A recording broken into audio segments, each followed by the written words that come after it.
Okay, let's have a look at how to build a Windows 7 machine in Parallels. This is actually for somebody specific, so if you've just wandered onto this, you probably won't find it very interesting.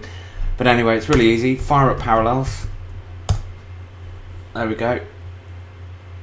My machine is currently encoding some video, so it would be faster on yours, I would hope. There we go. So you'll get the main menu. What you may get is the new menu. If you don't, just select the file menu, select new, and you'll get this wizard. So we're going to select that one, which is install Windows or another OS from DVD or image file. Continue. So install from, you want to change this and choose an image file. And you need to find the ISO for the Windows 7 DVD.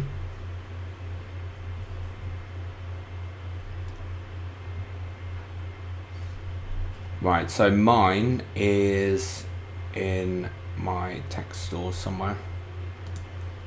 Let's have a look. There we go, there's mine. So I'm going to select that DVD ISO. Just open that. Select continue. Don't worry about the product key for now, we'll do that in a little while. So deselect that and then select continue. I'm going to say like a PC. Call it whatever you want and make sure you put it in the right place. I'm just going to change the location of mine and put it in my demo environment. And then make sure you select customize settings before installation, that one at the bottom there. Continue, it will wander off and create the machine. And then what we need to do now is just actually customize it, because you'll notice that the amount of RAM assigned to it and also the number of processors is really low. So I'm going to double the amount of RAM. I'm going to give it 2 gig of RAM, and I'm also going to up the number of CPU cores to 4. Now depending on which Mac you've got, you'll obviously get a different number of CPU cores there, but really you want to be giving it more than one, I would have thought.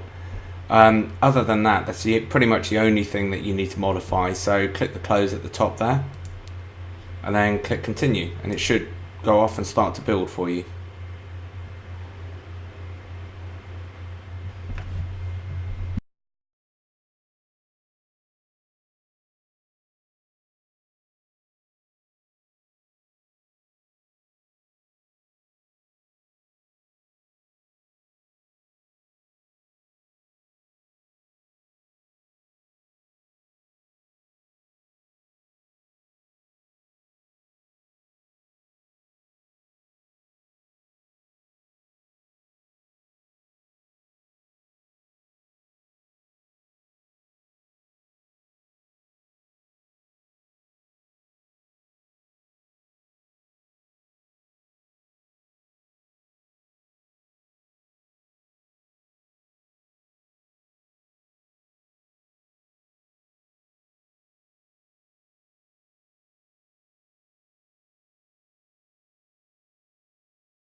Point, you need to select the one that you want. We're going to go for Ultimate for this build.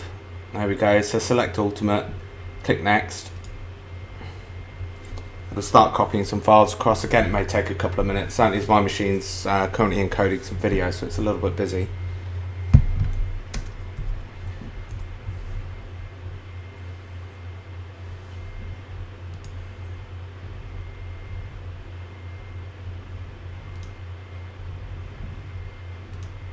Yeah, as you can see, all my 8 cores are flat out at the moment.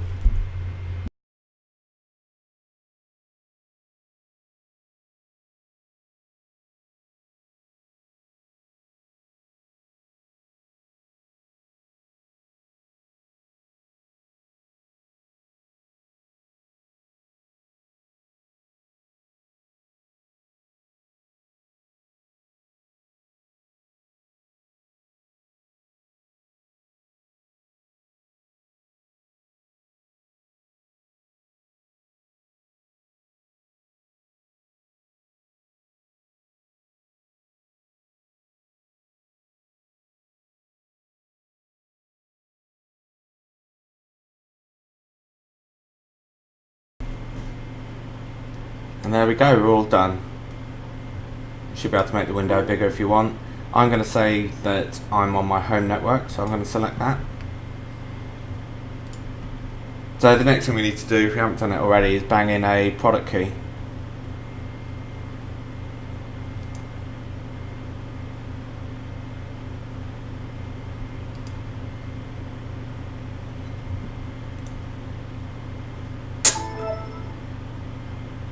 There we go. So to bang in the product key, open up Explorer, right click on my computer, select properties, and down the bottom there we're going to change settings. Okay, so the first thing I'm going to do is change the name of the build. So I'm going to click on change and just give it a decent computer name. I'm going to call mine Win7 Test.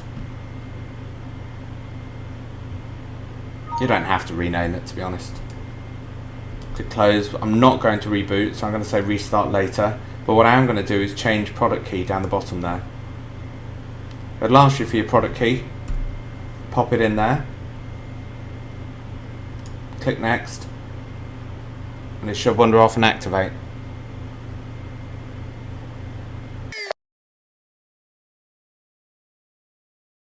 Done. So what we'll do is reboot and then have a quick look at it.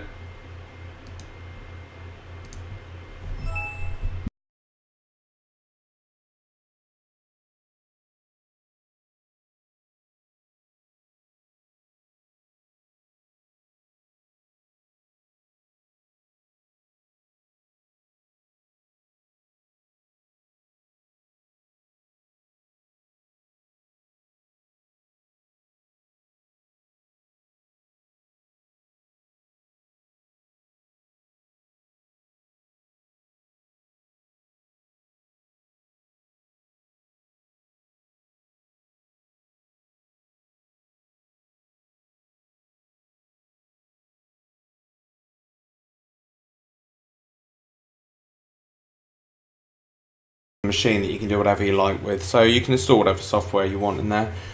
Just be aware there's a couple other modes you might find useful. So for example, if I run Notepad, okay, it's all running within my desktop there, but what you can do is use something called coherence. If you check on the view menu and then select enter coherence,